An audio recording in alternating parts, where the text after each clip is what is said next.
নমস্কার, জয় হিন্দ, জয় ভারত। প্রিয় দর্শক, এসআইআর নিয়ে আবহে যেভাবে বিভ্রান্তি পশ্চিমবঙ্গে ছড়ানো হচ্ছে, এটা কাঙ্ক্ষিত না অনাকাঙ্ক্ষিত? প্রতিটা মৃত্যুকে এসআইআর জনিত হিসাবে দাগিয়ে দেওয়ার চেষ্টা হচ্ছে, তথ্য প্রমাণ না যাচাই করে এক প্রকার একটা প্যানিক তৈরি করার চেষ্টা হচ্ছে। কিন্তু আজকের যে শাসক দল তৃণমূল কংগ্রেস, 2005-এ তাদের অবস্থান কি ছিল? যদি আমরা 2005-এর অবস্থান দেখি, তবে এই ভিডিওটা দেখুন। এই ভিডিওটা দেখলে আপনাদের পরিষ্কার ধারণা হবে যে তৃণমূল কংগ্রেসের 2005 সালে অবস্থান কি ছিল, আজ 2025 সালে এসে এসআইআর এর সম্পর্কে কি অবস্থান নিচ্ছে একটু দেখুন।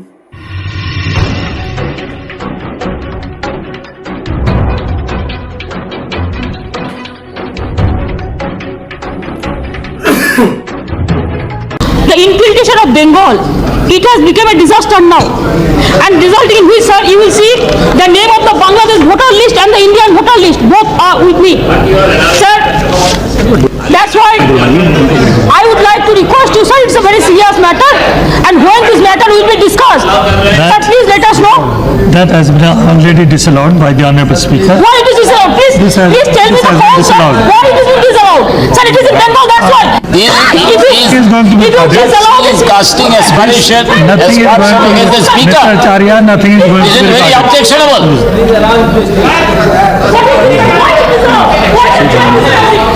Next.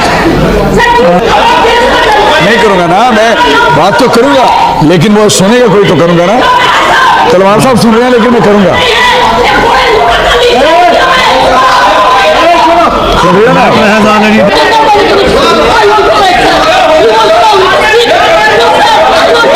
जब इस शुरू इलाज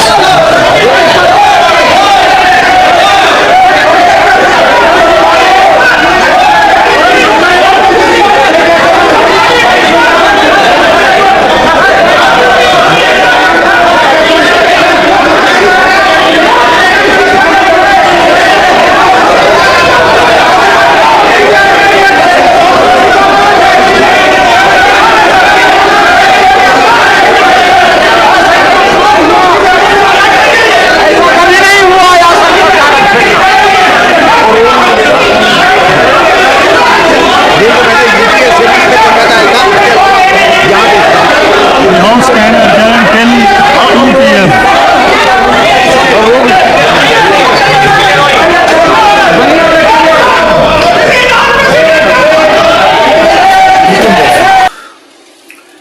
মমতা ব্যানার্জি তৎকালীন এনডিএর ঘনিষ্ঠ ছিলেন, এনডিএর সঙ্গে তার যুক্ত ছিল তিনি, তার দল। ইউপিএ কংগ্রেস আমল ছিল, স্পিকার ছিলেন চরণজিৎ সিং অটওয়াল। তিনি তার দিকে কাগজ ছিল মেরেছিলেন। তিনি যে বক্তব্য রেখেছিলেন, ভালো করে দেখুন দর্শকরা।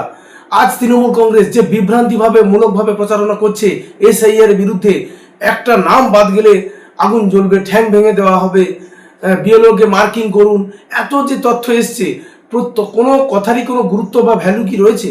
কোনো মূল্য নেই। তারই দলের নেত্রী, এখনো সর্বোচ্চ নেত্রী রয়েছেন মমতা বন্দ্যোপাধ্যায়। তিনি 2025-এ দাবি করছেন যে স্যার, বাংলাদেশের ভোটার তালিকা আর ভারতের ভোটার তালিকাকে এক জায়গায় করে দেখুন, কতজন মানুষ বাংলাদেশেও ভোটার তালিকায় নাম রয়েছে আর ভারতবর্ষে নাম রয়েছে।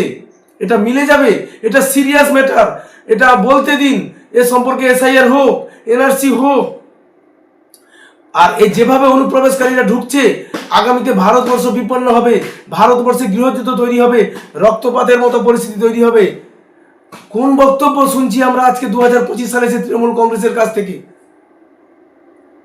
তারই দলের নেত্রী, সর্বোচ্চ নেত্রী, এখনো তিনি রয়েছেন রাজ্যের মুখ্যমন্ত্রী হিসাবে। তিনি 2005-এ দাবি করছিলেন।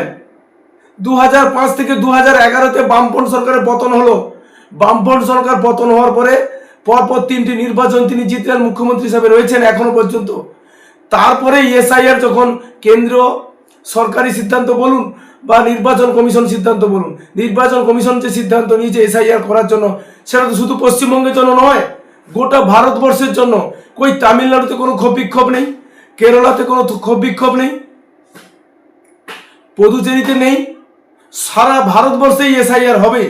আজ পশ্চিমবঙ্গে কেন এত বিরোধিতার সম্মুখীন হচ্ছে? এসআইআর তো কোনো প্রকৃতপক্ষে ভারতবর্ষের যারা প্রকৃত নাগরিক তাদের নাগরিকত্ব কেড়ে নেওয়ার জন্য নয়, বা কোনো শরণার্থীদের নাগরিকত্ব কেড়ে নেওয়ার জন্য নয়। এসআইআর কেবলমাত্র অনুপ্রবেশকারী বাংলাদেশি, মুসলমান এবং রোহিঙ্গাদের জন্য।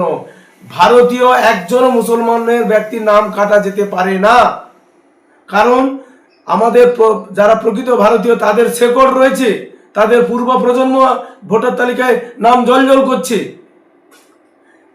সাধারণ মানুষের যাতে অসুবিধা না হয়, প্রতিটি রাজনৈতিক দলের দায়িত্বশীল ভূমিকা পালন করা উচিত।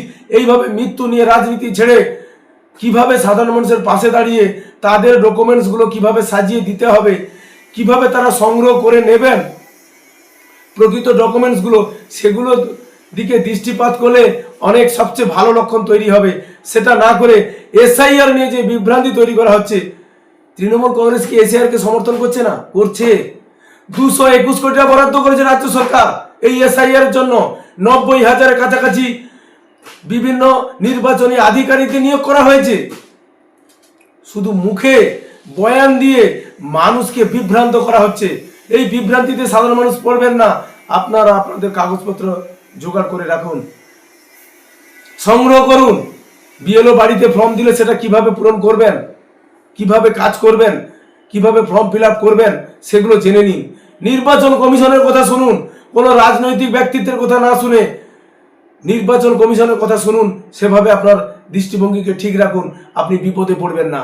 আপনি যেভাবে সুন্দরভাবে ভারতীয় হিসাবে আছেন আজও থাকবেন।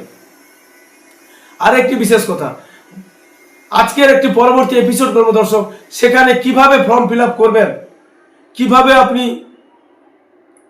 ফর্ম ফিল আপ করে নিজের প্রত্যয়িত নকলের থেকে তথ্য যাচাই করে আপনি ফর্ম ফিল আপ করবেন, তার সুস্পষ্ট নির্দেশনা থাকবে এই ফর্ম ফিল আপে। পরবর্তী এপিসোডে আপনাদের সঙ্গে এটা নিয়ে আলোচনা করব। জয় হিন্দ, বন্দে মাতরম, ভারত মাতা কি জয়।